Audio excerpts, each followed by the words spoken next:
صاحب کی صحت و سلامتی، اللہ تعالیٰ نے امام حسین کی صحت و سلامتی، مسجد امام بارگاہ اور جلوسوں کی صحت و سلامتی کے لیے بلند صلوات.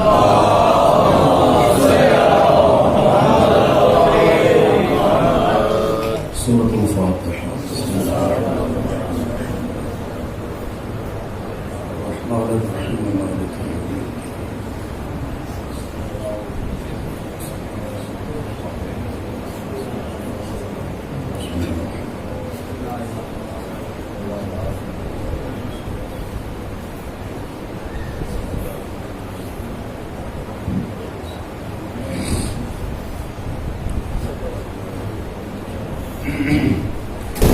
أعوذ بالله من الشيطان الرجيم. بسم الله الرحمن الرحيم. الحمد لله الذي جعل الحمد ثمنا لنعمائه ومعازا من بلائه وسبيلا إلى جنانه وسببا لزيادة إحسانه الذي ليس كمثله شيء وهو السميع البصير. الصلاة والسلام على الأول العدد العبد المؤيد والرسول المصدق المصطفى الأمجد والمحمود الأحمد وحبيب إله العالمين أبي القاسم محمد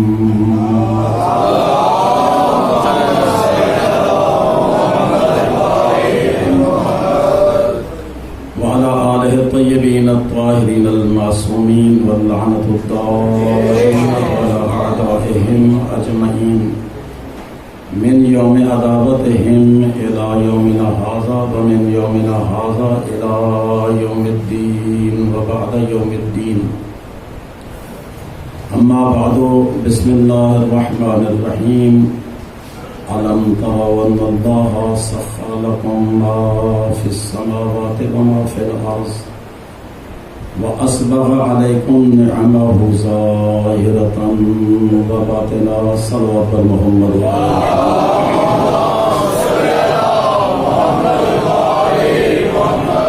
اس مجلس اعضاء کی قبولیت کے لیے بابا سے بلند صلوات.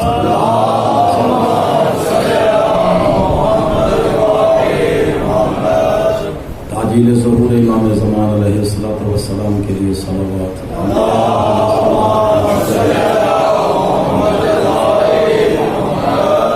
سردار شہیدہ حضرت امام حسین علیہ السلام اور ان کے رفقا کی خوشنودی کے لیے بابا سے بلند صلوات.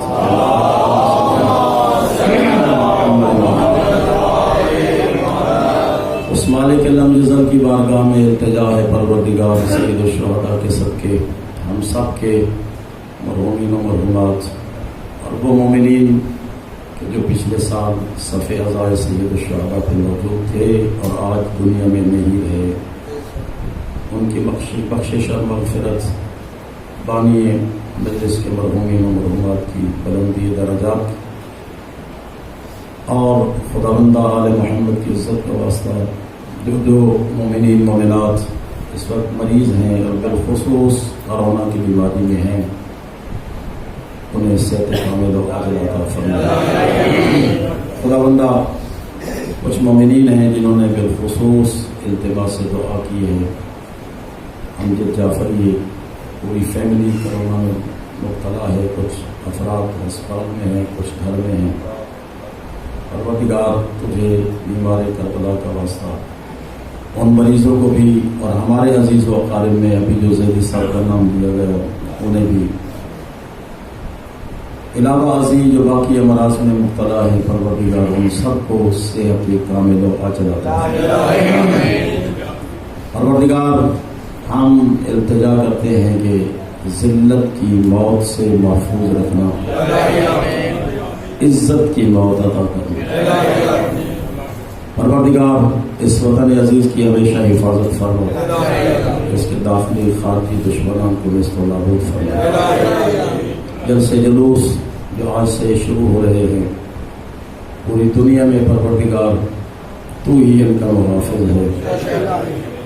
جیسے ماضی میں ہماری حفاظت فرمائی اسی طرح حال میں بھی اور مستقبل میں بھی امیدوار ہے کہ تو ہمیں بہترین ہمت عطا کرے گا کہ ہم سید الشہداء کے کما حق ہو غم میں شریک ہو کر پرسا جناب سیدہ کو پیش کر سکے. ہمارے زمانے کے امام کے ظہور میں تاجیل فرما. ان تمام دعاؤں کی قبولیت کے لیے بابا سے بلند صلوات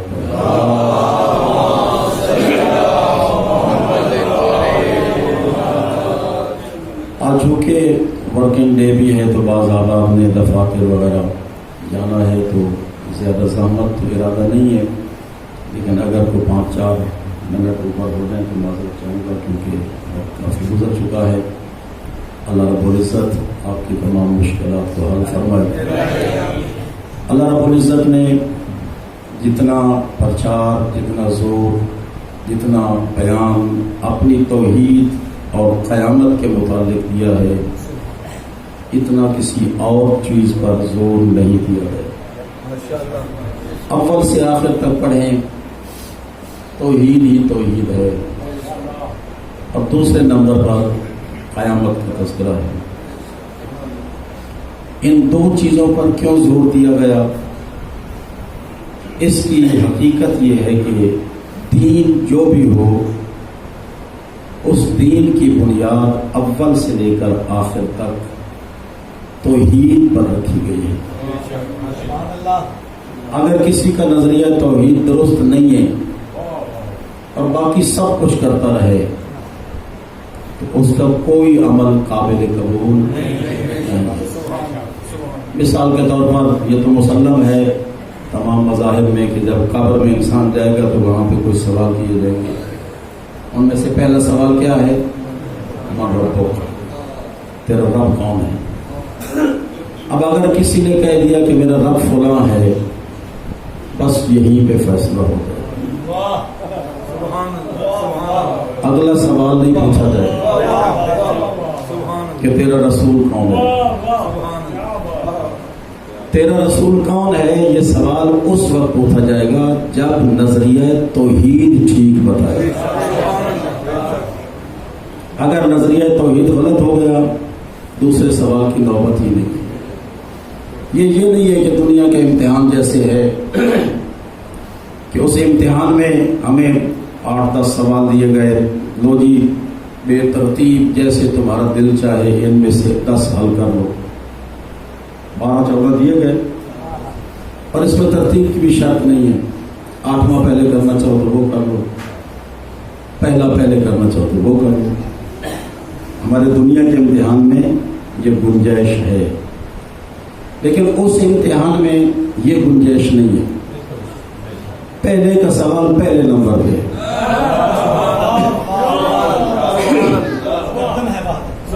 اور پھر یہ بھی ہے کہ اگر پہلا غلط ہو گیا تو یہاں رزلٹ آتا ہے مہینوں کے بعد، وہاں رزلٹ فوری ہے.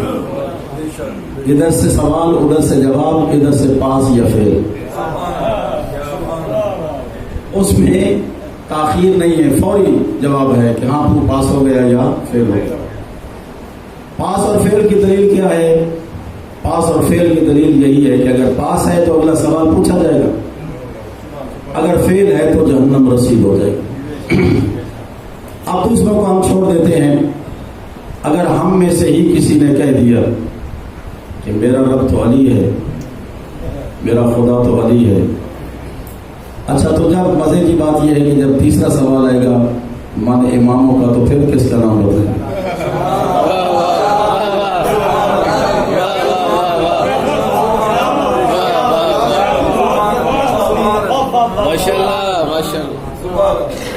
تو لہذا اس کا مطلب یہ ہوا کہ رب اور ہے، امام اور ہے. اچھا کسی نے توحید کا ٹھیک بتا دیا تو پھر اس کے بعد رسالت کا سوال ہے، اس کے بعد قبلے کا سوال ہے، قرآن کا سوال ہے، پھر اس کے بعد امامت کا سوال ہے. قبلے کا سوال اور کتاب کا سوال بھی امامت سے پہلے ہے. بس فروع دین میں دیکھیں، فروع دین کہاں پہ ہے؟ تولا اور تبرع. آخر پہ ہے یا پہلے ہے؟ آخر پہ. پروردگار یہ آخر پہ کیوں رکھا؟ حضرت نے فرمایا اللہ نے کہ یہ جو میری کتاب ہے نا، دین کی کتاب، اس میں ہم کہتے ہیں اپنی زبان میں جزوے بنانا، اور دوسری زبان میں گیس پیپر. فرمایا کہ میرے نصاب میں گیس پیپر نہیں ہے، میرے نصاب میں اول سے لے کر آخر تک ساری کتاب پڑھنا ہے، جس کی ابتدا نماز سے ہے، روزہ ہے، حج ہے، زکوٰۃ ہے، خمس ہے، جہاد ہے، امر بالمعروف نہی عن المنکر، پھر آخر میں تولا تبرع. یہ پہلے 8 باب پڑھ کے تو پھر ولایت علی کو پڑھو. جس نے یہ 8 باب نہیں پڑھے اس کو ولایت علی سمجھ میں نہیں آتی. تو یہ تبرع کیا ہے جو ہم کہتے ہیں لعنت لعنت لعنت، یہ تبرع ہے؟ نہیں، حقیقت میں یہ تبرع نہیں ہے. اگر ایک بندہ نماز پڑھ رہا ہے تو یہ دوسرے نفسوں میں عملی طور پر طاغوت پہ تبرع کر رہا ہے، اور اگر نہیں پڑھ رہا تو اس کا مطلب یہ ہے کہ وہ امامت کو اس نے نہیں سمجھا، وہ دوسری سائڈ پہ جا رہا ہے. بس ایسے میرے ذہن میں ایک جملہ آ گیا ہے، جب کہ ارادہ نہیں تھا، لیکن اگر کوئی محسوس کرے تو میں ایڈوانس معذرت چاہتا ہوں.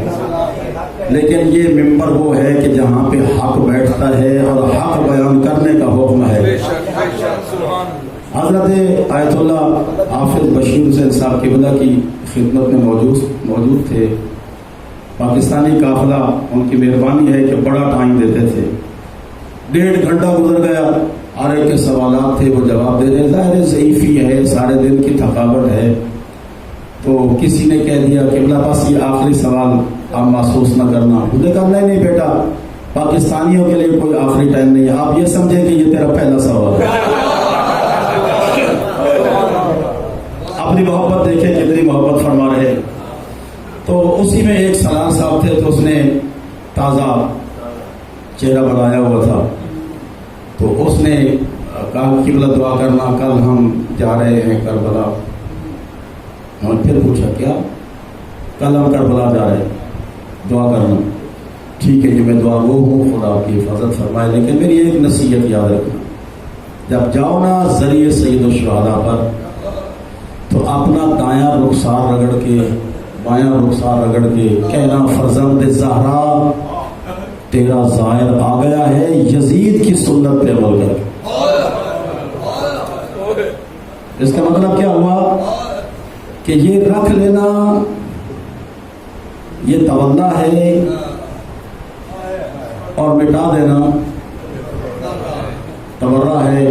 اگر کوئی مٹاتا ہے تو اس کا مطلب یہ ہے کہ اس کو امامت سے محبت نہیں، دوسرے سے محبت ہے. اچھا بہرحال یہ ایک ضمن جملہ آ گیا تو تبلیغ بھی فقہی حوالے سے ہو گئی میرے دوستو. اس سے بوجھ نہیں ہوتا، یہ انسان کی شرافت ہے، یہ زینت ہے انسان کی. بے شک ایک تصویر آپ اس کے بغیر اور ایک ساتھ بنا کے دونوں کو ملا کے خود فیصلہ کریں کہ حسن کس پر ہے.